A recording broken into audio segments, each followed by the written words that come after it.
Je suis un peu raide aujourd'hui, je me suis fait mal au cervical, donc j'espère que ça ira pour faire cette vidéo. La papesse nous avait transmis que le corps est un outil de connaissance de soi, un outil sacré. On a marié le masculin au féminin à l'intérieur de nous et on a fait naître une nouvelle forme d'énergie. On l'a vu hier avec la carte de l'empereur. On a donné naissance à notre véritable nature, on a ouvert notre conscience sur autre chose. Et aujourd'hui, on va étudier la carte du pape, l'arcane majeur numéro 5.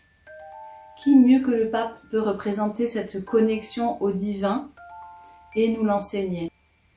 L'idée majeure de cette carte, c'est justement l'enseignement, la transmission d'un savoir, de connaissances en lien avec les mondes spirituels, les mondes célestes. Le pape est une figure d'autorité supérieure, comme la papesse était notre mère supérieure, on l'avait vu. Le pape est également une figure paternelle supérieure, un sage qui transmet la parole divine. Il suit l'empereur et il est lui aussi gardien de la loi, des règles et de codes, etc. mais en lien avec les mondes spirituels, avec la religion, avec le divin. En fait, il invite l'empereur à s'élever à un niveau supérieur. On peut imaginer que cet empereur, qui a une situation bien posée, qui est matériellement très confortable, qui règne sur tout son petit royaume, qui a une belle autorité, qui fait fructifier, qui matériellement est accompli, on peut imaginer qu'au bout d'un moment, il est en recherche de sens. Finalement, est-ce que tout cela fait son bonheur? C'est pas sûr. On peut imaginer que dans ces cas-là, il va se tourner vers un homme de conseil, un sage, pour avoir un éclairage différent, pour avoir des clés. Et si on suit cette logique, donc le pape nous ouvre et nous montre une autre voie que celle de la matérialité, qui a quand même ses limites. Donc c'est un enseignant, il transmet ses connaissances, ses théories apprises, et on le voit parce que donc il a une crosse et il fait descendre l'information divine. On voit que la crosse descend jusqu'au crâne du petit moinillon de droite sur la carte et qu'il reçoit comme ça directement l'enseignement des mondes supérieurs directement dans son canal en fait. Ici, regardez les mains du pape. Est-ce que ça vous rappelle quelque chose? Hier, on a vu avec l'empereur qu'il avait la main droite, une grosse main droite et une petite main gauche. C'était pour symboliser l'action, contrairement aux émotions en fait. Il était beaucoup plus fort dans l'action que dans le côté émotionnel.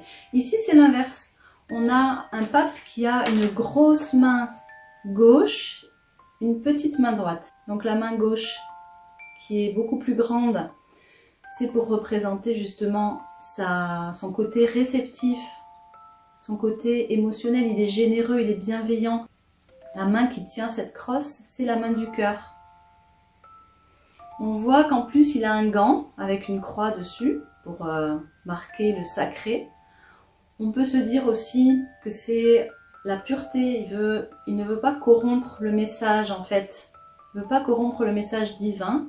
Et du coup il met sa main dans la main du divin en fait, dans un gant qui préserve justement le message de toute corruption. La main droite est petite, le majeur et l'index pointant vers le cœur. On en revient toujours au cœur avec le pape. On voit que cette crosse, elle a 3 barreaux. Enfin, je ne sais pas si on peut parler de barreaux, mais en tout cas, il y a 3 barres horizontales. C'est pour symboliser en fait le fait que lui domine le plan matériel, le plan spirituel et le plan divin. En fait, c'est comme les barreaux d'une échelle. Et il a tous ces barreaux-là, lui. Contrairement à l'empereur qui était sur un plan matériel et qui dominait son corps, ses émotions et son esprit. Là, on est à un niveau supérieur. Mais c'est dans la suite logique. C'est vraiment la suite logique. Et moi qui suis intéressée par l'énergétique, j'y ai vu aussi la correspondance avec les chakras. J'ai l'impression qu'en fait là ça nous parle des chakras inférieurs. Donc racines, sacrées, plexus solaire jusqu'au cœur. D'ailleurs, il a un collier ici là avec une émeraude qui est justement sur le chakra du cœur. Et lui, il nous montre son cœur et c'est tous les chakras supérieurs. Le cœur, la gorge, le troisième œil, le chakra coronal. Et donc, j'ai pas pu m'empêcher de faire ce lien. Je me suis dit, c'est vraiment la suite. Si on les superpose, on a tous les chakras là. Et on a l'homme avec toutes ses dimensions, tous ses corps subtils bien actifs et bien réceptifs. Bon, c'est une interprétation toute personnelle. Hein. Et donc ce pape, qu'est-ce qu'il nous montre? Ben, il nous montre peut-être justement que le monde matériel a ses limites. Et que si on veut être pleinement accompli, il faut peut-être s'ouvrir à autre chose et s'accomplir différemment. Donc il nous montre, comme je disais au début de la vidéo, une autre voie possible. Comme je disais, c'est un sage, donc il conseille, il peut intercéder, il est médiateur entre le céleste et le terrestre, il donne sa bénédiction, il apaise, il rassure, il est à l'écoute, comme la papesse.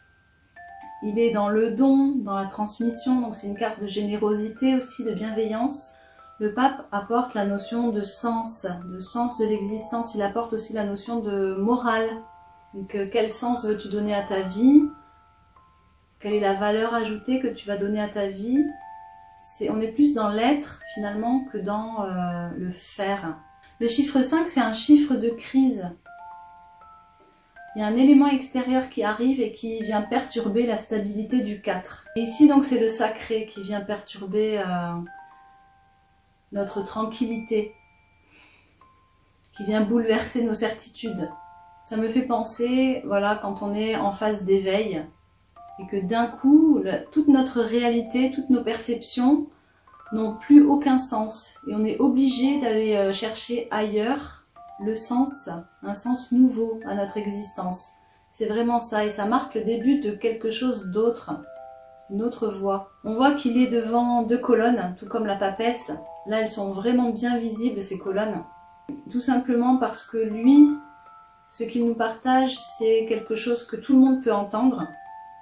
Alors que la papesse nous partageait des connaissances plus ésotériques, moins partageables dans le sens où elles sont plus subjectives. C'est la connaissance à partir de nos ressentis, de nos perceptions, de notre intériorité. Là où le pape nous apprend des choses qui sont bonnes pour tout le monde, plus de l'ordre de la morale, de la philosophie. Et d'ailleurs, on voit que lui a des disciples. La papesse, elle ne s'adresse pas à tout le monde. Donc si on regarde dans les lettres hébraïques, la lettre correspondante, c'est He. C'est la lettre qui a la valeur numérique 5. Et He, c'est le souffle divin, c'est l'accomplissement, la réunification, c'est aussi l'élan et la puissance créatrice. Donc c'est assez intéressant par rapport à l'hypothèse que je formulais sur la Kundalini, le fait de réunir le masculin et le féminin pour avoir cette nouvelle énergie unifiée, beaucoup plus puissante qu'on sent en nous et qui ouvre la conscience. Ça rejoint en fait totalement le fait que le pape nous montre une nouvelle voie possible, nous ouvre à la spiritualité, au monde supérieur, aux connaissances, au savoir exotérique, contrairement à la papesse où c'était plus ésotérique à l'intérieur. Pour récapituler sur les mots-clés, donc l'enseignement, le sacré, la tradition, la religion, le spirituel, tout ce qui est supérieur, la sagesse aussi, la générosité, la transmission. Ça peut être aussi le gourou ou le maître. Voilà, je pense que j'ai fait le tour. Je pense que je n'ai rien oublié. On a l'enfant, le battleur. On a la papesse, la grand-mère. On a l'impératrice, la mère. L'empereur, le père. Et le pape qui serait le grand-père. Et on a du coup la famille au complet. On a toutes les références nécessaires pour se construire. Et on verra demain la carte de l'amoureux. On pourrait dire qu'on passe de l'enfant à l'adolescent ou au jeune adulte. Donc une autre étape de vie, un autre passage décisif. On pourrait dire aussi, pour faire le lien entre les deux cartes, que le pape nous a donné toutes les clés pour comprendre le monde et pour savoir comment s'accomplir au-delà du matériel. Avec l'amoureux, on sera mis face à un choix à faire. On fera le point sur tout ça demain à l'arcane numéro 6. Voilà, j'espère que ça vous a plu. N'hésitez pas à mettre en commentaire si vous avez des choses à rajouter, des choses que j'aurais oublié de notifier sur cet arcane majeur du pape et sur les autres aussi, les vidéos précédentes. Merci beaucoup de l'avoir regardé et je vous dis à demain. Bye bye.